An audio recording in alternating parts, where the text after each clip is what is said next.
Kuna wimbi kubwa la watu ambao tunaendesha kwa mihemko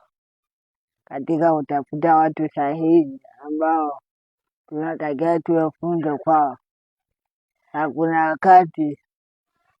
hata namna ya kuchagua watu inakuwa si sahihi sana, lakini nakusihi ili uchague mtu ambaye ni kioo kwako, inabidi uzingatie vitu vingi sana. Lakini na wewe ambaye watu wamekuweka kama kioo na watu wameweka kama funzo, inabidi na wewe uwe katika funzo,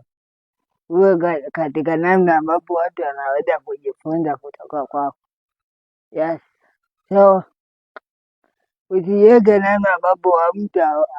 anakuwa hana cha kujifunza kwako, kwa sababu tayari ushakuwa kioo cha jamii